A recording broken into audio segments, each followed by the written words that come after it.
Hello दोस्तों, आज हम लोग एक्सरसाइज 8.1 के आगे के क्वेश्चंस करेंगे।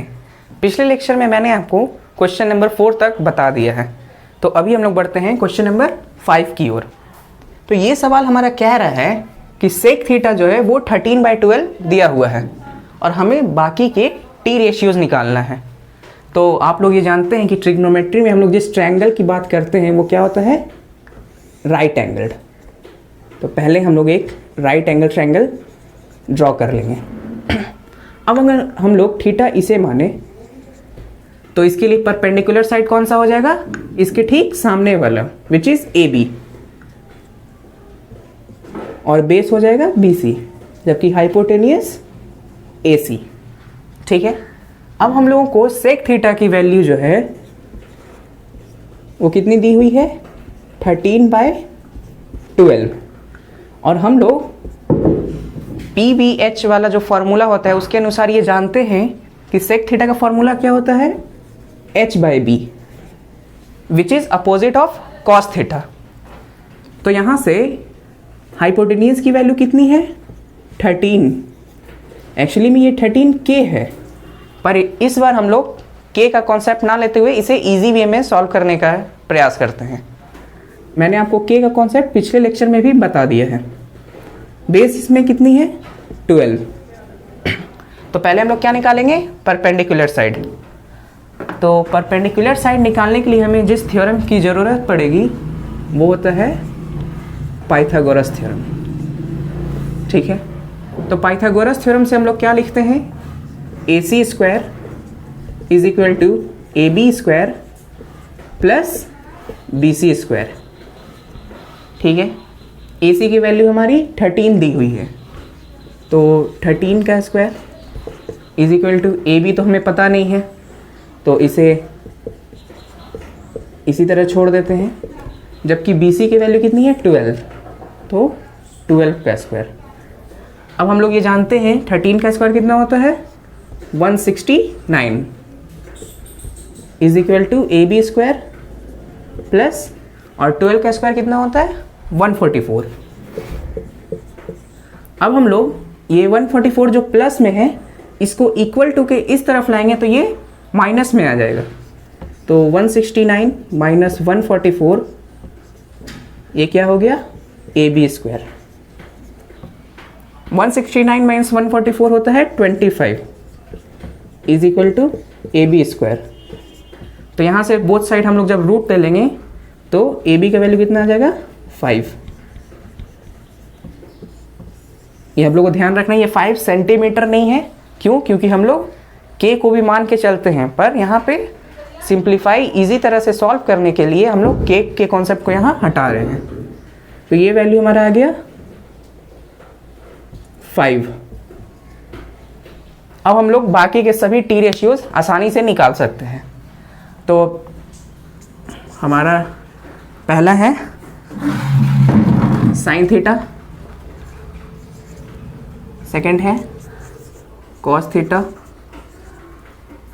थर्ड है टेन थीटा। ट्रिक हमारा क्या था इसे याद रखने का, पंडित बद्री प्रसाद हरी हरी बोल। ठीक है, तो यहाँ पे परपेंडिकुलर क्या हुआ हमारा, 5, और हाइपोटेनियस कितना है, 13। तो आंसर क्या हो गया हमारा, 5/13। बेस क्या है हमारा यहाँ पे, BC, जो कि किसके बराबर है, 12 के। तो आंसर हो गया हमारा 12/13। जबकि tan थीटा P/B परपेंडिकुलर 5 और बेस 12, तो आंसर हो गया हमारा 5/12। अब फोर्थ नंबर हमारा क्या है, कोसेक थीटा। कोसेक थीटा का फॉर्मूला अपोजिट ऑफ साइन, तो ये हो जाएगा H/P। तो हाइपोटेनियस 13 और परपेंडिकुलर साइड 5, या फिर इसे आप डायरेक्ट यहाँ से देख के भी लिख सकते हो कि साइन का अगर 5/13 है तो कोसेक का क्या हो जाएगा, 13/5। सेक तो हमें ऑलरेडी पता ही है क्वेश्चन के अनुसार, तो इसलिए अब हम लास्ट कॉट थीटा निकालेंगे। कॉट थीटा की वैल्यू किसके अपोजिट होती है, tan की, तो ये हो जाएगा b/p, तो आ जाएगा 12/5। आप यहाँ से भी देख लो, b क्या है 12 और परपेंडिकुलर साइड 5। और एक चीज़ और नोटिस करने की बात है यहाँ पे कि cos थीटा जो है वो 12/13 आया है और sec थीटा हमारा 13/12 आया है, तो यहाँ से भी ये एक दूसरे के अपोजिट आ रहा है। तो यहाँ पे हमारा क्वेश्चन नंबर 5 खत्म हो रहा है। तो अब हम लोग बढ़ते हैं अपने क्वेश्चन नंबर 6 की ओर। ये सवाल कह रहा है कि एंगल ए और एंगल बी जो है वो क्या है, एक्यूट एंगल्स।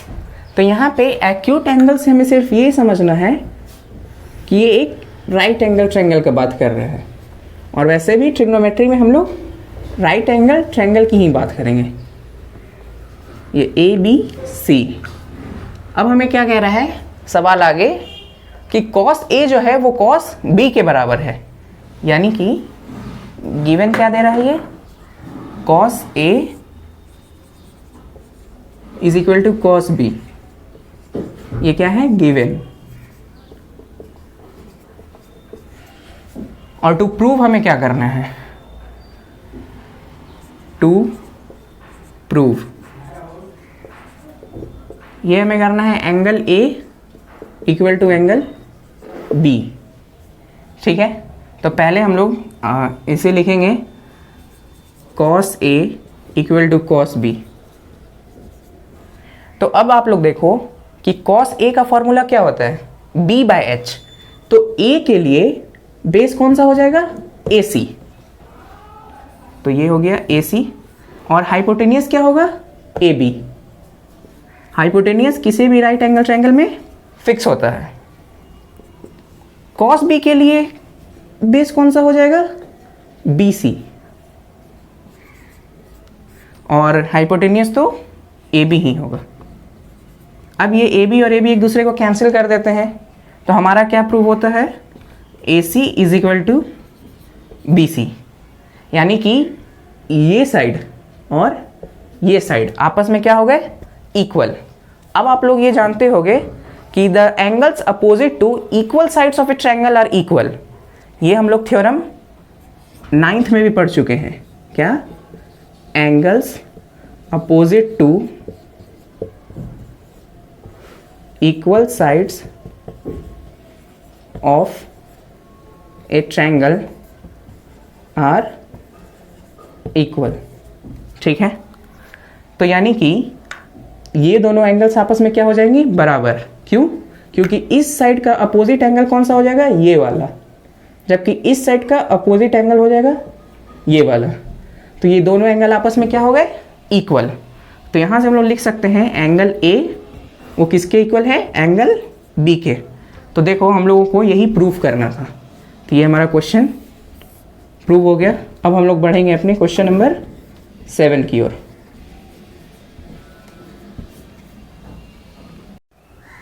अब हम लोग बढ़ रहे हैं क्वेश्चन नंबर 7 की ओर। तो ये हमारा क्या आ रहा है, कॉट थीटा जो है वो 7/8 के इक्वल है। तो हम लोग इस टाइप के सवाल पहले कर चुके हैं, हम लोग के मानकर इसे बनाते थे, पर के का कॉन्सेप्ट मैंने आपको पिछले लेक्चर में दे रखा है, इसलिए यहाँ पे क्वेश्चन को सिंप्लीफाई तरीके से बनाने के लिए हम लोग के को हटा रहे हैं, क्योंकि आप लोग भी जानते हैं कि के जो है वो लास्ट में क्या होता है, कैंसिल हो जाता है। ठीक है, तो हमारा कॉट थीटा जो है वो कितना दिया है, 7/8, और कॉट थीटा का फॉर्मूला क्या होता है, B/P। तो इस थीटा के लिए बेस कौन सा हो जाएगा, BC, तो यानी कि ये लेंथ हो गया 7, और थीटा के लिए perpendicular side AB which is 8। ठीक है, अब हम लोग क्या करेंगे, पाइथागोरस थ्योरम लगाएंगे। तो पाइथागोरस थ्योरम से हमें क्या निकलेगा, कौन सा साइड, AC। तो चलिए इसे देखते हैं। ये AC square is equal to AB square plus BC square. ठीक है, तो AC स्क्वायर, AB का वैल्यू कितना है, 8, तो इसे डायरेक्ट 64 लिख दें। BC स्क्वायर 7, तो 7 का स्क्वायर होता है 49। ठीक है, यहाँ से AC स्क्वायर जो है ये अगर हम लोग ऐड करें तो आएगा 113। तो AC की वैल्यू कितनी आ जाएगी, अंडर रूट 113। यहाँ से हम लोगों को AC का वैल्यू निकल गया। अब हम लोग क्या निकालेंगे, साइन थीटा और कॉस थीटा। क्यों, क्योंकि इस एक्सप्रेशन में जिन दो ट्रिग्नोमेट्रिक रेशियोज की यूज़ है वो साइन और कॉस की हैं, इसलिए हम लोग बाकी के ट्रिग्नोमेट्रिक रेशियोज को नहीं निकालेंगे। तो साइन थीटा हमारा क्या हो जाएगा, P/H। तो परपेंडिकुलर क्या है 8 और हाइपोटेनियस क्या है √113 अंडर रूट 113। कॉस थीटा कितना आ जाएगा यहाँ से, B/H।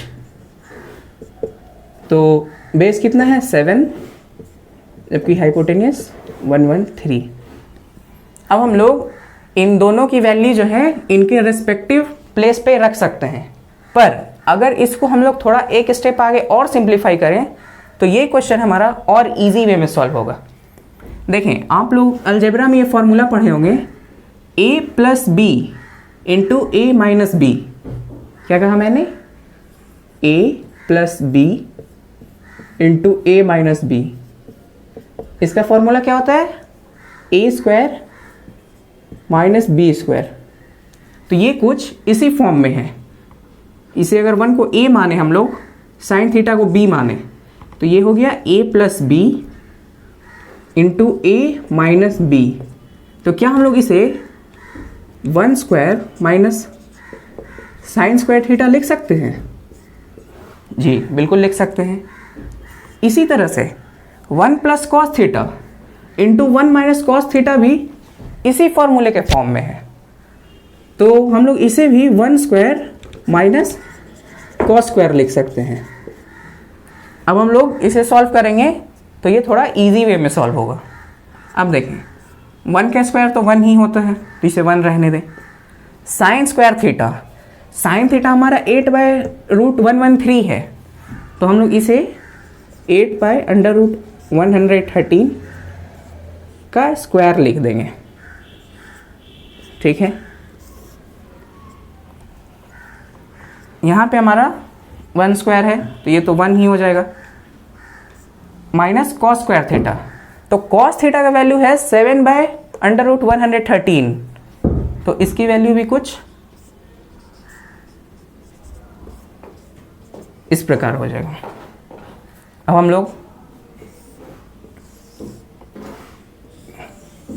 यहाँ पे थोड़ा देख लें, तो इसे हम लोग कुछ ऐसे लिख सकते हैं, 1 - 8 का स्क्वायर होता है 64, जबकि √113 का स्क्वायर हो जाएगा 113। रूट जो है स्क्वायर को कैंसिल कर देगा, तो ये हमारा कुछ इस तरह आ गया।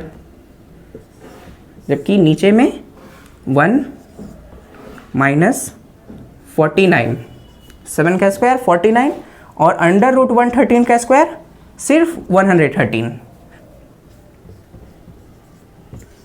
ठीक है। अब इसे हम लोग सॉल्व करेंगे, तो थोड़ा सा यहाँ पे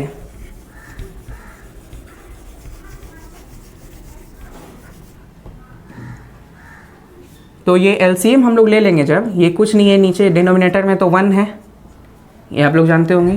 तो ये कितना हो जाएगा 113 - 64/113। ये सिर्फ इतने दूर का काम किया है अभी मैंने। फिर एक बड़ा सा डिवीजन का साइन, मेन डिवाइड जो है हमारा, फिर ये यहाँ पे 113 - 49 और बाय में 113। ये 113 और ये 113 आपस में कैंसिल हो गए। अब हमारा आंसर कितना आया, 113 - 64 क्या होता है 49, जबकि 113 - 49 कितना होता है 64। तो ये हमारा आंसर आ गया किसका, इस सवाल का। अब इसका जो सेकंड सवाल है वो पूछ रहा है cot² थीटा। तो चूंकि cot थीटा का वैल्यू 7/8 है, तो cot² थीटा क्या हो जाएगा 49/64, जो कि 1 के इक्वल ही आएगा। तो ठीक है दोस्तों, इस लेक्चर में हम लोग क्वेश्चन नंबर 7 तक ही रखते हैं। बाकी के आगे के क्वेश्चंस हम लोग अगले लेक्चर में करेंगे। ठीक, थैंक यू।